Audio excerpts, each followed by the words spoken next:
केलं. आणि कसं आहे की जिनिल्या आणि आम्ही दोघं एकमेकांसाठी काय चांगलं असं त्याच्याच प्रयत्नात असतो.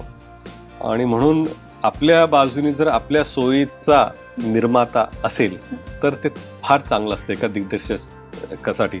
चित्रपट ड्राफ्ट लिहून झाल्यानंतर पहिल्यांदा जिनिलियांना नरेट केलं, त्यानंतर ॲज अ प्रोड्युसर, त्यानंतर पहिल्यांदा बाहेर जेव्हा कधी नरेट केलं तर ते अजय अतुल यांनाच मी नरेट केलं. म्हणजे माझा भाऊ डिरेक्ट करतोय, मी चित्रपट करणार, मी विचारणार नाही किती दिवस काय नाही, कुठं यायचंय, कधी यायचंय मला सांगा, मी तिथे असेल. मला खरं कौतुक करायचंय जितेंद्र जोशी यांचं. आणि सलमान खान सुद्धा चित्रपटात आहेत. ते सरप्राईज आहे. आता सरप्राईज नाही, तुमच्या माध्यमातून लोकांपर्यंत गेलेलं आहे. शिवाजी महाराजांमध्ये आणि सैबी राणी साहेबांमध्ये हा एक सीन आहे आणि तो अतिशय इमोशनल सीन आहे आणि तो जिनियांनी परफॉर्म केला. आता त्या सीनमध्ये मला रडायचं नव्हतं, डोळ्यात माझे पाणी असलं पाहिजे, पण ज्या प्रकारे त्यांनी तो सीन केला ना, मी ढसाढसा ॲज अन ॲक्टर रडायला लागलो. 10 वर्षांपासूनचं स्वप्न, जिद्द आणि याला जोडणारी असते ती जबाबदारी, आणि ही जबाबदारी रितेश विलासराव देशमुख यांनी हाती घेतली आहे. गेल्या काही दिवसांपासून सोशल मीडियावरती सगळीकडे आपल्याला चर्चा सुरू असलेली दिसते की राजा शिवाजी हा सिनेमा 1 तारखेला येतोय. त्याच निमित्ताने आज आपण त्यांच्याशी संवाद साधणार आहोत. नमस्कार रितेश सर, लोकसत्ता ऑनलाईनमध्ये तुमचं खूप मनापासून स्वागत आहे. Thank you so much. जसा मी उल्लेख केला, जी. हे शिवधनुष्य आहे आणि ते 10 वर्षांपासूनचं तुमचं स्वप्न आता साकार होत आहे सर. तर हा प्रवास अगदी थोडक्यात जाणून घ्यायला आवडेल. तुम्ही म्हटल्यासारखं 10 वर्षांपूर्वीचा हा प्रवास काही सोपा नव्हता. बरेच उतार चढाव आले. मी जवळपास 3 वेळा तरी दाढी वाढून परत कापली, कारण काय तो योग जुळून येत नव्हते चित्रपट करताना. आणि 3.5 वर्षापूर्वी चित्रपटाची सुरुवात केली आम्ही. लिखाण सुरू केलं, 2 वर्ष लिखाणात गेली आणि त्यानंतर जानेवारी 2025 साली जानेवारी 2025ला शूटिंगची सुरुवात झाली आणि आज तो 1 मेला रिलीज होतो 2026. तर साधारण हा 1.5 वर्षाचा काळसुद्धा शूटिंगपासून रिलीजपर्यंतचा हा महत्त्वाचा काळ. आणि काय की जेव्हा 2016ला पहिल्यांदा चित्रपट करायचा मानस आणि उद्देश आम्ही घेतलं, त्यावेळेस रवी जाधव आणि आम्ही दोघं एकत्रित होतो. अनफॉर्च्युनेट तो त्यावेळेस होऊ शकला नाही. पण त्यावेळेस जेव्हा आम्ही विचार केला त्यावेळेस एकही चित्रपट महाराजांवरती किंवा त्यांच्याशी निगडीत असा झाला नाही. त्यानंतर बरेचसे चांगले चांगले चित्रपट आले, लोकांनी पाहिले, लोकांना ते पसंतही आले. आणि परंतु जेव्हा हा चित्रपट बनवायचा विचार केला तेव्हा वाटलं की काय की छत्रपती शिवाजी महाराजांची जी प्रतिमा आहे, जो ऑरा आहे, तो एवढा मोठा आहे आणि ती प्रतिमा एवढी मोठी आहे की प्रत्येक जण जेव्हा अशा व्यक्तिमत्वाकडे बघतो त्यांचा दृष्टिकोन वेगळा असतो. आणि जे लोक भूमिका साकारतायत किंवा चित्रपट बनवत आहेत ते पण आपापल्या पर्स्पेक्टिव्हनी हा चित्रपट बनवतात. म्हणून सगळ्यांचं बघण्याचा दृष्टिकोन वेगळा, चित्रपट बनवण्याचा दृष्टिकोन वेगळा. त्याच प्रकारे राजा शिवाजी हा चित्रपट जो आपण बनवतोय तो सुद्धा एका वेगळ्या पर्स्पेक्टिव्ह बनवायचा प्रयत्न करतो आम्ही. जसं टीझर पाहिला, ट्रेलर पाहिला, लेखक, दिग्दर्शक आणि अभिनेता या तिन्ही जबाबदाऱ्या तुमच्यावर आहेत. सर, याच्यातली कोणती गोष्ट सर्वात जास्त कठीण होती? आता काय आहे की लेखनाची जबाबदारी जी आहे ती सगळ्यात कठीण जबाबदारी आहे. कारण तीच मूलभूत पाया आहे कुठल्याही चित्रपटाचा. आणि ती जबाबदारी डॉक्टर अजित वाडीकर, संदीप पाटील आणि आम्ही तिघांनी मिळून कथा आणि पटकथा याच्यात आम्ही फार मेहनत घेतली. स्टोरी, स्क्रीन प्ले आणि डायलॉगसाठी प्राजक्त देशमुख संवाद त्यांची साथ लाभली. आणि हा प्रवास 2 वर्षाचा आमचा ठरला शूटिंग सुरू होण्याच्या पूर्वीचा. तर ही ही जबाबदारी ही कलेक्टिव्ह जबाबदारी होती. तसंच प्रोडक्शन हे जिनिल्या आणि ज्योती देशपांडे खरं मला जिओ स्टुडिओचं जितकं कौतुक करावं तेवढं कमी आहे. कारण जिओ स्टुडिओजनी पुढाकार घेऊन एवढा मोठा चित्रपट बनवण्याचं धाडस किंवा की स्टुडिओ म्हणून पाठीमागे उभं राहण्याचं धाडस पण कौतुकास्पद आहे. कारण काय सोपं नाही आहे. ज्या स्केलला आम्हाला चित्रपट आम्ही एनविजन केला त्या स्केलला सपोर्ट करणं आणि ते संपूर्ण ऑन ग्राउंड बिल्ड करणं, वीट लावून माती लावून सेट्स उभे करून कॉस्ट्युम असतील, ती सगळी जी जबाबदारी आहे ती जिनिला यांनी निभावली. तर मला वाटतं की ह्या सगळ्या जे लेखनाच्या आणि निर्मितीच्या ह्या रिस्पॉन्सिबिलिटीज ह्या कलेक्टिव्ह होत्या. डिरेक्टरची जी रिस्पॉन्सिबिलिटी होती ती माझी एकट्याची होती. आता आम्ही पाहिलं की तुम्ही उल्लेख केला जेनिलिया मॅमनी निर्मिती म्हणून सगळी ही साथ कशी तुम्हाला लाभली ज्योती मॅम आणि जेनिलिया मॅमची? मी म्हणतो की राजा शिवाजी पाठीमागे एक स्त्री शक्ती उभी आहे आणि ती स्त्री शक्ती ही निर्मितीच्या मागे उभी आहे. आपल्या निर्मात्या ज्या दोन्ही आहेत, ज्योती देशपांडे आणि जिनिलिया, या दोघींनी मिळून खरंच धाडस दाखवलं. ज्योती देशपांडे यांनी धाडस दाखवलं जिओ स्टुडिओच्या मार्फत की महाराजांवरती एवढा मोठा चित्रपट होत असेल तर त्या पाठीमागे उभं राहणं. आणि मला असं वाटतं की एक दिग्दर्शक म्हणून माझं एक विजन होतं की मला हा चित्रपट कसा बनवायचा, परंतु ते विजन साकारणं अस्तित्वात ते प्रोड्युसरचं काम असतं आणि ते ऑन ग्राउंड जिनिलिया यांनी केलं. आणि कसं आहे की जिनिलिया आणि आम्ही दोघं एकमेकांसाठी काय चांगलं असं त्याच्याच प्रयत्नात असतो आणि म्हणून आपल्या बाजूनी जर आपल्या सोयीचा निर्माता असेल तर ते फार चांगलं असतं एका दिग्दर्शकासाठी आणि तीच गोष्ट मला जिनिलियामध्ये भेटली. ज्यावेळी चित्रपटाची अनाऊन्समेंट झालेली तेव्हा तुम्ही स्टारकास्टसुद्धा रिव्हील केलेली. तर या सगळ्यांना सिनेमा घेऊन सर ही खूप मोठी गोष्ट आहे. एवढ्या मोठ्या स्केलवर हा सिनेमा होतोय, तर यांच्या मुळात या सगळ्या कलाकारांची तुम्ही भट्टी कशी जमवलीत? मला वाटतं देवाचा आशीर्वाद, महाराजांचा आशीर्वाद, त्याच्याशिवाय हे सगळं घडणं शक्य नव्हतं. कारण जेव्हा आम्ही चित्रपट बनवायचा विचार केला तेव्हा असं वाटलं की ठीक आहे, आपण आपल्या परीने जितका मोठा होईल तेवढा चित्रपट बनवूया. परंतु जेव्हा लेखन झालं त्यानंतर कास्टिंगचा विचार आला तर आम्हाला वाटलं की ठीक आहे, मराठीचे दिग्गज कलाकार जे आहेत ते आपण प्रयत्न करू आणि तसे ते झाले. म्हणजे सचिन खेडेकरजी असतील, महेश मांजरेकरजी असतील, भाग्यश्री मॅम असतील, माझे मित्र जितेंद्र जोशी असतील, अमोल गुप्ते असतील, तर हे मराठीतले दिग्गज कलाकार तर आहेतच. परंतु असं वाटलं की जे अमराठी कलाकार असतील, हिंदीमध्ये असतील आणि मोठ्या मोठ्या चांगल्या भूमिका त्यांना आपण कास्ट करूया का, तर काय मोठा विचार करता येईल असा एक ड्रॉइंग बोर्ड आपला विचार झाला. त्यानंतर आम्हाला वाटलं अरे विचारलं पाहिजे का, तर जिनिलियाने फक्त एकच शब्द म्हटलं की 2 शब्द, वाय नॉट, का नाही.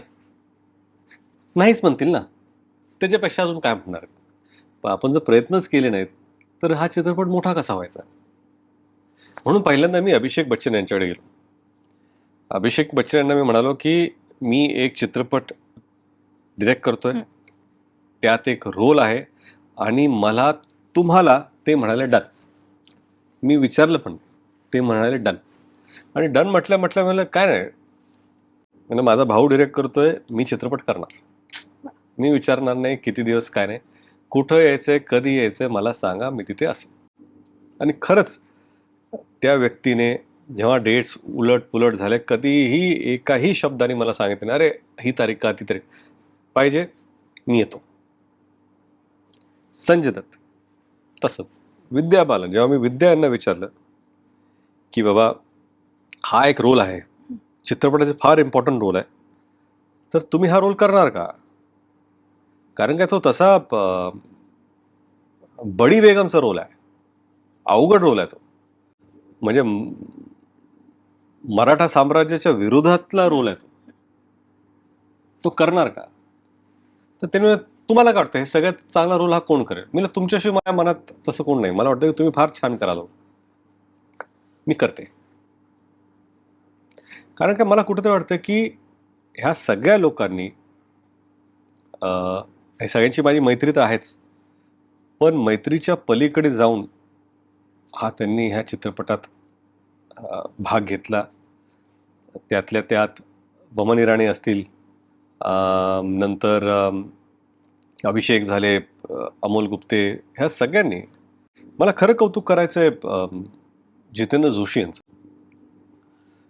हा चित्रपट जेव्हा होत होता, सेट बांधला होता, सेटचे शेवटचे 2 दिवस होते आणि एक कलाकार अनफॉर्च्युनेटली डेट्स जुळल्या नाहीत, काही कारण असतं ते जमलं नाही आणि मी अडकलो, कारण का सेट मला पाडायचा होता, दुसरा सेट उभं करण्यासाठी, आणि मला सुचलंच नाही, कारण फार इम्पॉर्टंट कॅरेक्टर होतं ते. मग जिने म्हणलं की जितेंद्र जोशीला आपण विचार, म्हणजे एवढं लेट कसं विचारणार, उद्या शूटिंग आहे.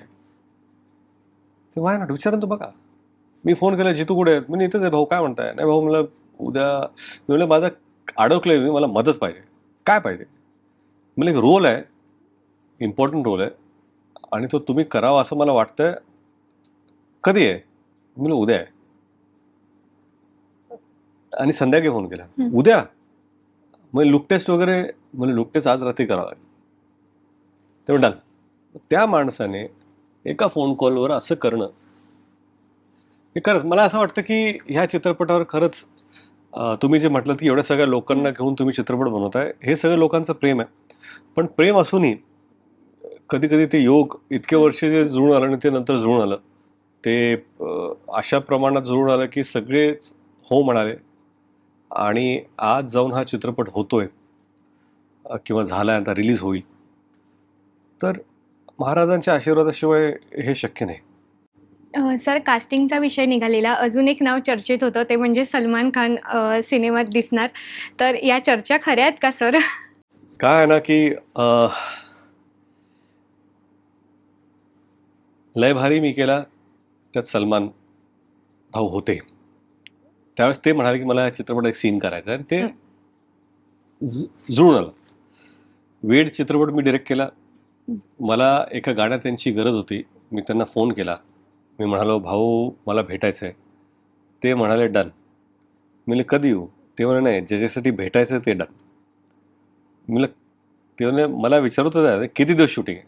म्हणजे 2 दिवस. ते म्हणाले डन. तर वेडचं गाणं हे स्वतः डन आहे. या चित्रपटाने मी गेलो नाही त्यांच्याकडे. आम्ही न्यू इयर्सला एकत्र होतो, त्या रात्री ते म्हणे पिक्चर कधी सुरू होतं? मी म्हटलं ह्या महिन्यात सुरू करतोय, जॅन महिन्यात. माझा कोणता रोल आहे? तर मी फक्त बघत राहिलो, कारण विचार नव्हता केला. ते नाही ते म्हणाले की माझ्याशिवाय चित्रपट तुम्ही करू शकत नाही, मी असलंच पाहिजे. मग ती जी आपुलकी आहे, ती जी भावना, मी विचार करतो, मी आता विचारणार नाही. पण ते जेव्हा म्हणाले की माझ्यासाठी एक रोल पाहिजे पिक्चरमध्ये, तर मग एक रोल होता. आणि सलमान खान सुद्धा चित्रपटात आहेत. ते सरप्राईज आहे. आता सरप्राईज नाही, तुमच्या माध्यमातून लोकांपर्यंत गेलेलं आहे. आता काय सरप्राईज राहिलं नाही.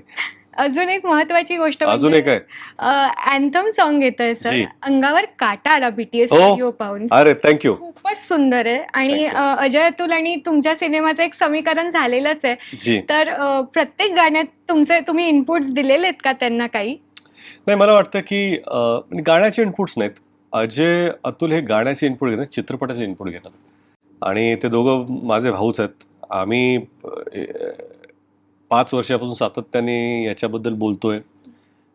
चित्रपट ड्राफ्ट लिहून झाल्यानंतर पहिल्यांदा जिनीले यांना नरेट केलं, त्यानंतर ॲज अ प्रोड्युसर, त्यानंतर पहिल्यांदा बाहेर जेव्हा कधी नरेट केलं तर ते अजय अतुल यांनाच मी नरेट केलं की हा चित्रपट आहे. मग ते ऐकून आम्ही ठरवलं की गाणे कुठे कुठे आहेत, मी इथे ते गाणे पाहिजेत, मग साऊंडस्केप काय असं, हे डिस्कशन वर्ष, म्हणजे 1-1.5 वर्ष तर डिस्कशन ह्याच्यात गेले, काय असलं पाहिजे काय नाही. पहिलं गाणं जे बनवलं ते त्यांनी छत्रपती अँथम हे गाणं बनवलं. राजा शिवाजी सिनेमामध्ये तुमचं संपूर्ण कुटुंब सुद्धा जोडलं गेलंय. दिवाळीत खूप छान पत्र लिहिलेलं रियान आणि राहिल यांनी तुम्हाला, सिनेमासाठी शुभेच्छा. तर त्यांनी टीझर पाहिलाय, ट्रेलर पाहिलाय, आणि त्यांच्या काय रिॲक्शन आहेत घरी? नाही, ते शूटवर पण आलेत. मला वाटतं की ह्या लहान वयातच शिवाजी महाराज काय आहेत, त्यांच्याबद्दलची भावना लोकांमध्ये काय, आणि आई वडील त्यांच्याबद्दल काय विचार करतात, ही भावना मला वाटतं की गेले 3.5 वर्ष ते पाहत आहेत. आणि मला वाटतं की पुढे जाऊन मला वाटतं प्रत्येक लहान मुलाने महाराजांविषयीची माहिती गोळा करावी ते गेमद्वारा असेल, कार्टूनद्वारा असेल, चित्रपट असतील, पुस्तकं असतील, कॉमिक बुक्स असतील, तर ती माहिती लहान मुलांनी नक्कीच गोळा करावी. आणि त्यांनी ट्रेलर पाहिला, ते उत्सुक आहेत, त्यांना असं वाटतं की त्यांच्या मित्रांना पण ते दाखवावं. तर त्यांचे सगळे मित्र आता ते गोळा करणार. ते मला आमच्यासाठी एक प्लीज तुम्ही एक शो ठेवा. तर मी म्हणलं, ठीक आहे, म्हणजे तुमच्यासाठी आणि तुमच्या मित्रांसाठी मी एक शो ठेवतो. ज्यावेळी महाराजांचा सिनेमा असतो तेव्हा अशा अशा खूप आठवणी असतात. तर एखादा कोणता क्षण शूटिंग दरम्यानचा लक्षात राहिलाय का, की ज्यावेळी तुमचंही मन कदाचित भरून आलं असेल? मला एक सीन आहे चित्रपटामध्ये, जे शिवाजी महाराजांमध्ये आणि सैबी राणीसाहेबांमध्ये हा एक सीन आहे. आणि तो अतिशय इमोशनल सीन आहे. आणि तो जिनी यांनी परफॉर्म केला. आता त्या सीनमध्ये मला रडायचं नव्हतं. डोळ्यात माझे पाणी होतं. असलं पाहिजे. पण ज्या प्रकारे त्यांनी तो सीन केला ना, मी ढसाढसा ॲज अन ॲक्टर रडायला लागलो. आणि सगळे सेटवरती कॅमेरामॅन सगळे रडायला लागले. तो सीन, ती जागा, तो दिवस मला आजही आठवतो. आणि मला वाटतं की कधी कधी असं वाटतं ना, किंवा एक प्युरिटी, की त्याला तो सीन खरंच फार इम्पॉर्टंट चित्रपटासाठी आहे. आणि ज्या प्रकारे तो साकारला गेला, ज्या प्रकारे ते झालं, खरंच त्या दिवशी असं वाटलं की काय असतं माहिती आहे का, आपण एखाद्याविषयी जेव्हा पाहतो तेव्हा महाराजांनी वेगवेगळे रूप तर धारण केलेलेच आहेत. एक मुलगा म्हणून, एक भाऊ म्हणून, रयतेचा राजा म्हणून, लोकांप्रती त्यांची भावना, आणि त्यांचे आणि एक पती आणि पत्नीमधलं जे रिलेशनशिप आहे ते अतिशय प्युअर. जसं आपण राम आणि सीतेला पाहतो, प्रभू राम आणि माता सीता यांना, तर ह्या सगळ्या ज्या भावना आहेत तसंच आपण ह्या दोघांकडे पाहतो. त्याच प्रकारे पाहण्याचा मानस किंवा विचार आम्ही केला. आणि कुठंतरी त्या दिवशी तो सीन असा झाला की सगळेच भाऊ झाले. आणि तुम्ही एक सीन म्हणजे माझ्या डोक्यात तो सीन माझ्या लक्षात राहिला. जेनेलिया मॅमची काय रिॲक्शन होती जेव्हा तुम्ही त्यांना बाईंचा कॅरेक्टर नरेट केलं? नाही, ते पहिलं तर नाहीच म्हणाले. ते म्हणाले की नाही बाई, त्या फार मोठ्या आहेत आणि मी हे करू शकणार नाही.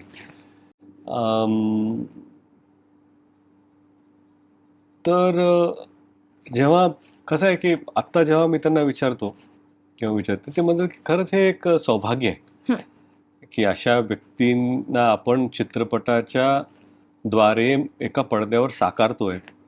हे एक सौभाग्य आहे.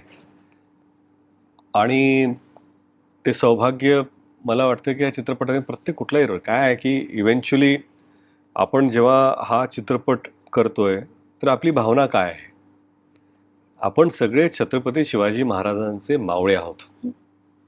आणि हा चित्रपट एक मावळा म्हणूनच मी करतो. जरी त्यांचं रूप मी साकारायचा प्रयत्न करतोय तरी पण वेशभूषा जरी असली तर आत मी मावळाच आहे.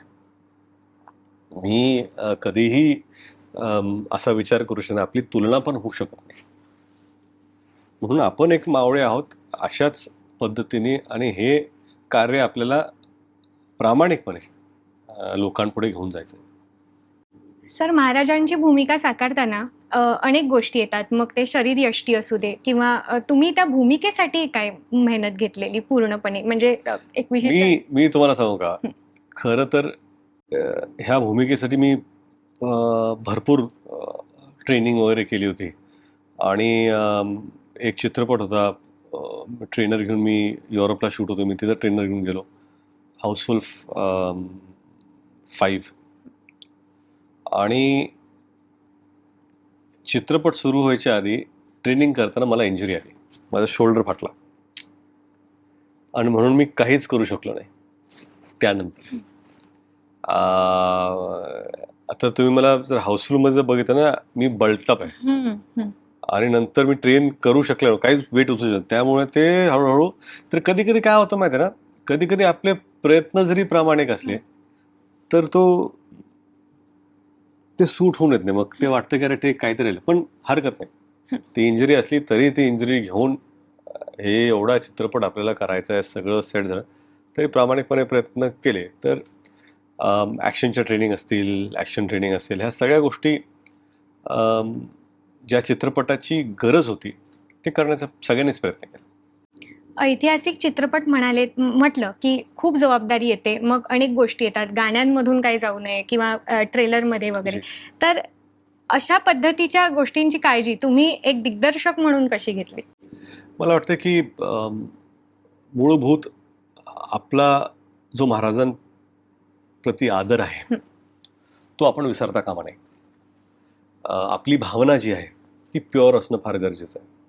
आणि हे सगळं होत असताना मला वाटतं की गाण्याद्वारे असो, सीन्सद्वारे असो, प्रत्येक गोष्टीत आपण महाराजांना तो आदर देतोय का हे पाहण्याचा आपण प्रयत्न केला आणि तो पाळण्याचा पण प्रयत्न केला.